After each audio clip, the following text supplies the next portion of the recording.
Le 14 octobre dernier avait lieu le panel des candidats et candidates à la mairie de Saint-Ferdinand. Cette soirée était une initiative de la Maison des jeunes de la traversée 12-18 ans et elle avait deux objectifs précis. Donner la chance aux jeunes d'expérimenter la démocratie et permettre aux candidats de s'exprimer sur des enjeux locaux. Plusieurs sujets chauds ont été abordés, en commençant par celui de l'eau potable. On peut aller entendre Yves Charlevoix, Audrey Ouellette ainsi que Jean Bernier sur le sujet. C'est pas une priorité, c'est une urgence. Alors, on devait faire un test en novembre 2024 prescrit par le gouvernement du Québec par l'entremise du ministère de la Santé et de l'Environnement. Ça n'a pas été fait, ça a été remis à ce printemps. Et puis, comme ces tests-là doivent être faits, comme tout à l'heure Sylvio le disait, aux saisons de transition, bien, on n'a pas fait ce test-là à ce moment-là. Il a été remis au printemps. Il n'a jamais été fait au printemps. On est revenu à l'automne. Il n'est pas encore fait. Alors, il faut que ça se fasse le plus rapidement possible. On espère que ça va être fait d'ici la fin novembre. Sinon, si l'hiver prend, ça veut dire que ce test-là ne sera pas fait avant le printemps 2026. Alors, c'est crucial. C'est crucial. Puis, dans 6 mois, le test aussi prend 6 mois au niveau du résultat. Alors, c'est d'autant plus pressant que ça prend 6 mois à avoir le résultat de ce fameux test-là. Madame Audrey Ouellette. Donc, concernant l'eau potable versus ce que M. Bernier dit, c'est qu'il y avait des normes, des mises aux normes à faire avant de pouvoir procéder à faire les tests. Donc, c'est ces mises aux normes-là qui ont été évaluées par des hydrogéologues et des ingénieurs. Donc, on ne pouvait pas commencer. Ce n'est pas une mauvaise volonté. C'est bien parce que les mises aux normes devaient être faites. Les mises aux normes ont été faites. Ensuite, il y a eu des tests au niveau, des tests de captation qui ont été faits. Donc, ensuite de ça, il y avait justement les tests ICIDES qui doivent être faits, qui sont présentement commencés, j'aurais envie de dire, et puis que oui, dureront 6 mois de temps. Et ensuite de ça, le résultat sera remis en cause. Donc, de là, on verra par les hydrogéologues, voir qu'est-ce qui en sortira. Est-ce que ce sera 10 secondes. Est-ce que ce sera le côté UV ou selon seulement qu'elle sera correcte, ça sera à voir.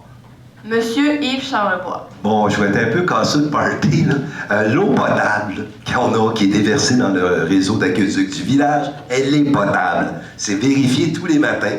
C'est vérifié tous les matins à Noël, au jour de l'an et compagnie. On fait des tests tous les matins et à chaque semaine, les résultats sont envoyés au laboratoire et on nous dit si c'est potable ou pas. Le problème qu'on a actuellement, c'est la santé publique qui veulent absolument qu'on puisse établir qu'il n'y a pas de parasites ou certains paramètres qu'on veut vérifier dans l'eau. Comme tel, il n'y a pas de danger de la consommer. Aussi, par mesure de précaution, si vous voulez, là, on dit aux gens de faire une ébullition, mais de façon préventive, tout simplement. C'est que, voilà. Pour ce qui est des tests qu'on appelle ICIDES, que ça a l'air très, très compliqué, là, j'ai pris parce que je suis pas capable d'être capable de vous le dire par cœur, là, c'est l'eau souterraine sous influence directe de l'eau de surface, ICIDES. C'est ça les tests qu'ils font présentement, c'est qu'il y a à chaque semaine, pendant 26 semaines, ils vont vérifier. Non, c'est terminé, M. Charlevoix. M. Bernier est clair à ce sujet, il ne s'agit pas d'une urgence, mais bien d'une priorité. M. Yves Charlevoix, lui, a tenu à rassurer les citoyens en énonçant clairement que l'eau à Saint-Ferdinand est testée à chaque matin et qu'elle reste potable pour tous et chacun. Pour sa part, Mme Audrey Ouellette souhaite rappeler à tous que c'est une série de tests qui retardent le processus. Après avoir discuté de la qualité de l'eau, un autre sujet d'importance semble avoir retenu l'attention, celui de la situation financière de la municipalité. Les candidats ont été invités à se prononcer sur les résultats budgétaires de 2023 et à expliquer comment ils envisagent l'équilibre financier pour 2025. Allons entendre la réponse de chacun. On n'a jamais de déficit à la municipalité parce qu'on doit toujours terminer avec un surplus. Ça, c'est en partant, là, c'est la mécanique municipale de ce côté-là. On bombarde toujours de chiffres, de déficit et tout ça. Si vous voulez vraiment comprendre, on a la municipalité, je pense, la plus transparente de la MRC. Là.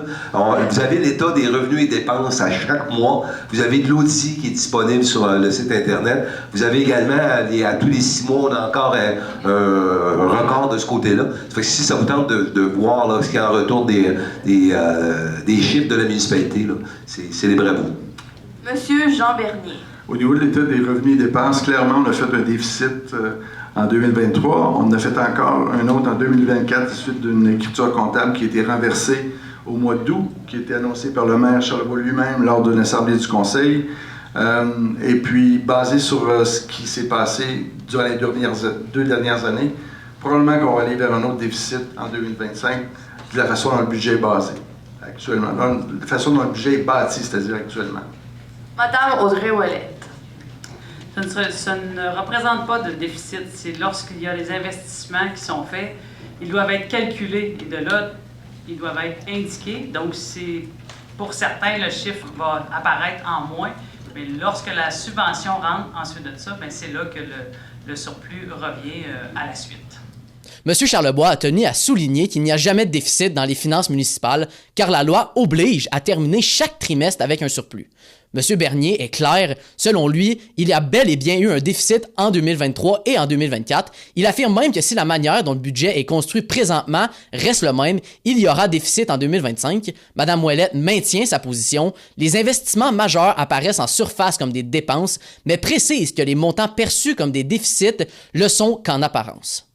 Après les finances municipales, un autre enjeu environnemental majeur a été abordé lors du panel, la santé et la qualité du lac William, une préoccupation centrale pour plusieurs citoyens de Saint-Ferdinand. On fait des tests d'eau régulièrement chaque année. On est de connivence avec Thetford pour les eaux usées. Là, ils nous racontent ce qu'ils vont faire. Il y a 10 ans passés à Thetford, on s'en fout. Ben, pas qu'on s'en foutait, mais il y a tellement d'investissements à faire qui ont commencé progressivement depuis 8-9 ans à faire des investissements, c'est-à-dire séparer le pluvial dans certaines rues du sanitaire, améliorer la station d'épuration des eaux. Là, ils ont fait un immense bassin de rétention au parc Saint-Noël, ce qui était impensable il y a 8 ou 9 ans de faire. Fait que il y a beaucoup de travaux qui se font. Fait qu'on a de moins en moins d'eau malpropre là, qui se retrouve dans la rivière. Et par la bande, la rivière, le lac William, c'est la rivière Bécancour. 10 secondes. Dans le moins. Monsieur Jean Bernier. Ça qu'on peut contrôler, M. le maire a parlé du projet Ferlody, dans le fond, là, ce qu'on peut contrôler, c'est la fameuse station de lavage, puis il y a un projet majeur qui a été présenté à l'été 2024 pour l'implantation d'une station de lavage en 2025, et puis c'est toujours pas là. Alors réellement, là, ça c'était dans nos responsabilités à nous de prendre une décision là-dessus, de prendre acte là-dessus, c'est pas fait du tout. Alors il faut le faire en 2026 absolument, mais ça c'est quelque chose que représente un laxisme du côté du conseil de ville, non seulement le maire, mais les conseillers aussi. Alors, il faut absolument faire quelque chose là-dessus. Puis, je répète, le projet Fleur de Lys, il faut essayer de mettre une pédale d'accélération là-dessus pour être en mesure d'aller chercher le maximum avant que l'aval des sédiments de la rivière Bécancour par l'entremise du lac à la truite s'en vienne chez nous. 10 secondes. Madame Audrey Ouellette. Alors, comme monsieur Charlebois disait, l'inertie du conseil, je n'irai pas à dire ça. Il y aurait plusieurs mandats qui sont donnés au niveau de Gros-Bec aussi. Donc, qui surveillent les bandes riveraines, les fosses septiques sont vidées. Et puis, la station de lavage, ce n'est pas d'hier qu'on en parle, donc ce n'est pas juste de 4 ans. Je pense que ça doit faire plus qu'une dizaine d'années que les gens en parlent parce qu'il y en a plusieurs qui l'ont installé un peu partout. Donc, maintenant, la subvention est demandée et sensiblement est arrivée. Donc, ça sera analysé et à faire des appels d'offres pour voir l'installation qui sera le plus propice et le plus fonctionnel pour nous. M. Charlebois trouve le terme inertie exagéré et explique que la municipalité agit depuis plusieurs années pour améliorer la qualité de l'eau. Mme Ouellette ne partage pas le mot inertie non plus et a rappelé à tous que la demande sur la subvention pour la station lavage a déjà été faite. M. Bernier, lui, admet qu'il y a des choses qui échappent au conseil, mais que la station de lavage reste un dossier entièrement municipal. Finalement, les 3 candidats à la mairie de Saint-Ferdinand ont chacun eu 3 minutes pour présenter leur mot de la fin. Je vais commencer par des choses que je ne ferai pas. Je ne répéterai pas ça longtemps, là, mais Wakeboat, c'est sûr là, que c'est pas dans mon programme. Okay? Abolir les wakeboats, c'est pas ça du tout. L'autre chose aussi, j'ai entendu aussi dans mes porte-à-porte là, que je vais diminuer les taxes des riverains pour augmenter celles des autres habitants de la municipalité. D'aucune façon, c'est vrai. C'est des faussetés. Alors là, il faut réellement mettre les pendules à l'heure. Si vous entendez quelqu'un de quelque origine que ce soit qui vous transmet ces informations-là, ce sont des faussetés. Alors, mes engagements. Évidemment, l'eau potable. C'est pas une priorité, c'est une urgence, comme j'ai dit tout à l'heure. On devrait avoir un test issu d'Inns d'ici la fin novembre, tant mieux. Mais l'an passé, on était supposé avoir un test à l'automne, ça n'a jamais eu lieu. On a été obligé de reporter ça au printemps. Il faut soutenir le bénévolat et les organismes communautaires. C'est le tissu social de notre municipalité qui en dépend. Commencer à se gratter la tête et être fier de couper un organisme de 2 000 $ ou 3 000 $ une année en se disant « j'ai fait ma job de conseiller », c'est pas correct.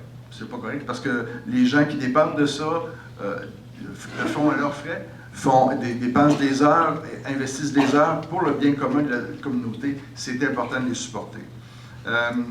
Il faut s'assurer de créer une équipe entre la vie citoyenne et le tourisme. Je m'explique. Les Airbnb, on en a 15-20 à peu près, une vingtaine dans les municipalités. Il faut à un moment donné contrôler tout ça. Parce que sans ça, il y a certaines villes, en Gaspésie par exemple, qui ont vu leur parc immobilier être acheté par beaucoup de gens de l'extérieur, puis les villes sont rendues des villes d'Airbnb. Puis quand une ville est rendue une ville d'Airbnb, la tradition du coin, là, il ne vit pas bien. La pharmacie du coin ne vit pas bien parce que la prescription de quelqu'un qui a besoin de ça, elle amène ses médicaments au village, au Airbnb, puis elle n'achète plus à la pharmacie. Alors, réellement, de créer une appartenance, un groupe citoyen global, ça stimule l'économie locale, ça garde les pharmacies, les quincailleries, puis les magasins d'alimentation sur place. Il faut s'assurer aussi d'avoir un coût de la vie abordable. Tantôt, je n'ai pas eu le temps de répondre à Mme Comfou, puis je vais aller vous voir tantôt, Madame. Mais il faut, avant de penser à moduler les taxes, il faut sabrer dans les coûts. Il faut réellement avoir le défi de sabrer dans les coûts pour être en mesure de limiter l'augmentation des taxes, quitte même à avoir l'objectif de les descendre. C'est très important. L'autre chose aussi, le fameux centre multifonctionnel. Je crois sincèrement qu'on peut faire quelque chose avec les édifices qu'on a à l'heure actuelle, au lieu d'investir beaucoup d'argent dans ça. Alors, c'est important, c'est un équilibre qu'il faut avoir, mais il y a moyen de faire quelque chose avec l'édifice actuel. Merci beaucoup. Madame Audrey Ouellette. Alors oui, en frais de priorité, ce sera la finalisation des projets en cours. Si on parlera du projet de l'eau potable qui avance, alors au niveau de la phase du versant du lac, de la villa du versant du lac, qui pourra être conjointe justement avec le centre multifonctionnel, le nouveau développement de la rue La Rochelle, régler la situation de la rivière La Rose et Fortier. Et puis l'accès au lac William via l'espace Magella et un quai qui devrait être aménagé. Donc sur ce, je suis consciente qu'il existe parfois certaines divisions au sein de la communauté. Je crois fermement être la bonne personne pour rassembler tous ces gens autour d'une même vision positive et constructive. Étant une personne impliquée dans les milieux de vie, dans tous les milieux de vie de Saint-Ferdinand, je serai à l'écoute de vos besoins, de vos enjeux, et serai prête à travailler en équipe avec tous les élus à la table. Avec mes racines locales, mon expérience municipale et ma vision tournée vers l'avenir, continuons l'épanouissement de Saint-Ferdinand. Je suis la candidate déterminée à servir l'ensemble de la population, riverains, jeunes familles, secteur rural, agriculture, aînés et les villageois de tous les quartiers. Ensemble, nous pouvons bâtir l'avenir de Saint-Ferdinand. Soyez avec moi lors des élections le 2 novembre. Merci, Madame Ouellette. À la fin, s'il vous plaît. Monsieur Charlebois. Oui, donc ce que je vous disais tantôt, je vais continuer quand même à vous parler tous les jours, vous informer toujours de ce qui se passe, que ce soit social, municipal, etc. C'est un de mes grands plaisirs et à la fois que je vous entends toujours me dire que c'est le fun avec toi, on sait où on s'en va, puis etc. Je veux continuer à faire ce travail-là quotidiennement. Ça, c'est bien important pour moi. Si c'est question d'un centre multifonctionnel, je vous donne un exemple. Ça serait bien le fun qu'on ait une salle communautaire pour tout le monde qui soit agréable. C'est pas, si tu veux faire un souper spaghetti, il n'y a pas de problème. Si tu veux jouer au badminton, il n'y a pas de problème, etc. D'avoir une salle. Et l'hôtel de ville, là, le bureau que j'ai présentement, qu'on a à... Je veux dire, il n'y a pas personne, ça dérange personne où je suis, ou qu'on le déménage, quoi que ce soit. Tu sais, si on peut vendre l'immeuble qu'on a présentement, et cet immeuble-là va servir à d'autres fins que nous. Là. On a eu une offre l'autre fois. La personne voulait acheter l'hôtel de ville au complet avec Desjardins et éventuellement déménager Desjardins sur le terrain vacant en face de l'ancien Lakeside, là, où est-ce que des condos. Ils voulaient déménager Desjardins à cet endroit-là et aussi mettre la pharmacie à cet endroit-là. Fait que, il y aura une deuxième vie à cet immeuble-là. C'est peut-être qu'il sera rasé pour faire autre chose. Faut voir un peu plus loin de ce côté-là. Mais si vous en voulez un centre multifonctionnel, je suis bien ouvert. Si vous n'en voulez pas, c'est pas la fin du monde. Là. Comme je vous dis, mon bureau est très confortable là, à l'hôtel de ville. Fait que c'est là que j'en suis.